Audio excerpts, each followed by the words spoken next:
Hello friends, आज हम पढ़ेंगे ऊर्जा। पिछला चैप्टर आपने पढ़ा होगा बल। पिछली वीडियो देखें ज़रूर, अगर आपको पसंद आए तो। आप बात करते हैं ऊर्जा। ऊर्जा क्या? किसी निकाय की कार्य करने की क्षमता ऊर्जा कहलाती है। ये एक आदर्श राशि है। इसकी एसआई यूनिट है joule. Joule SI unit. Important डाल लेना। ऊर्जा संरक्षण का नियम क्या कहता है? निकाय की कुल ऊर्जा सदैव नियत रहती है, स्थिर रहती है। इसका केवल रूपांतरण संभव है। एग्जाम्पल में जैसे समझिए, मोमबत्ती। रासायनिक ऊर्जा को प्रकाश ऊर्जा में बदलना। रासायनिक ऊर्जा को प्रकाश ऊर्जा में बदलना, यही तो है।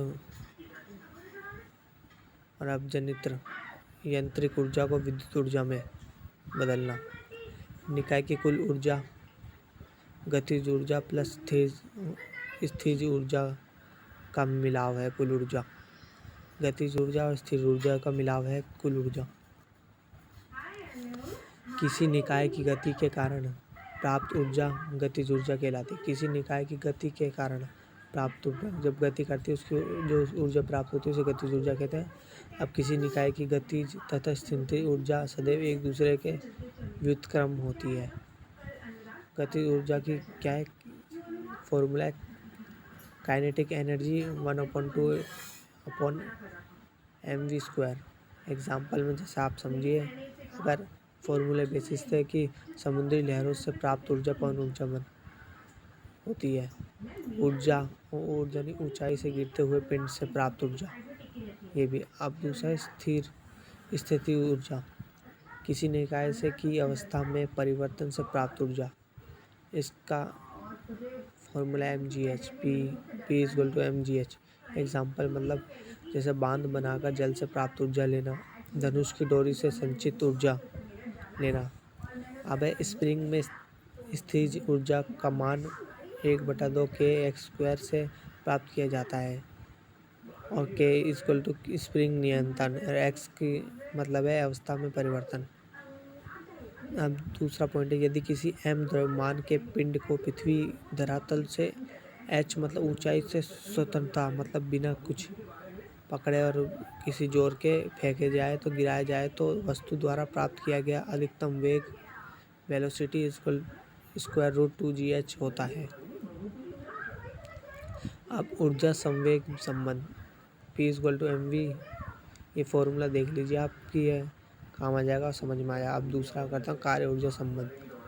कार्य ऊर्जा का वेट काइनेटिक एनर्जी 1/2mv²u²। किसी निकाय पर किया गया कार्य उसकी गतिज ऊर्जा में होने वाले परिवर्तन के अंतर के बराबर होता है। जैसे नहीं समझे? जैसे किसी निकाय पर किया गया कार्य, किसी चीज़ पर करा गया कार्य उसकी गतिज ऊर्जा में होने वाले परिवर्तन, जो गति ऊर्जा में हो रहा है परिवर्तन के अंतर दोनों के अंतर में बराबर होता है। तो एक यूनिट 1 किलोवाट होता है और 1 किलोवाट की वैल्यू होती है 3.6 10⁶ जूल। अब ऊर्जा के स्रोत के आधार पर प्रकार बताया जाए।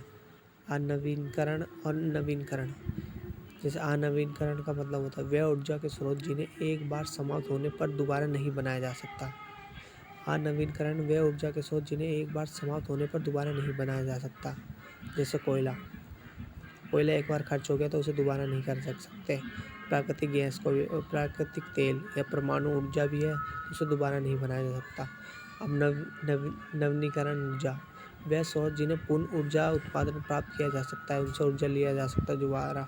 जैसे ऊर्जा स्रोत है जल स्रोत।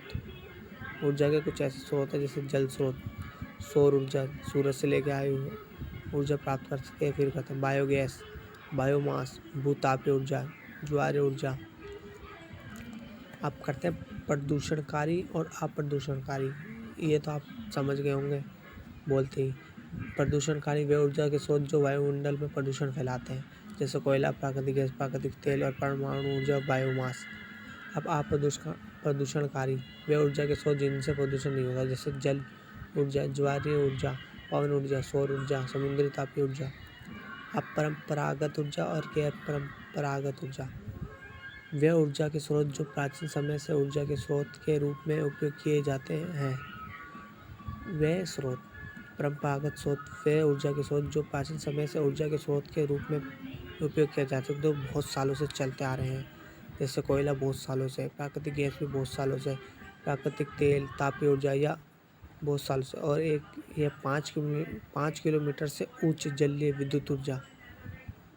अब दूसरा है गैर परंपरागत ऊर्जा। वह ऊर्जा के स्रोत जो आधुनिक विज्ञान के बाद उपयोग में आने लगे, जैसे अभी नया नवीनीकरण हुआ जिनका नए तौर पर बनाया गया है, जैसे परमाणु ऊर्जा, जल ऊर्जा, सौर ऊर्जा, बायोगैस, बायोडीजल, भूतापीय ऊर्जा, जहरी ऊर्जा, समुद्री तापीय ऊर्जा, 25 मेगावाट से कम जलीय विद्युत ऊर्जा, ये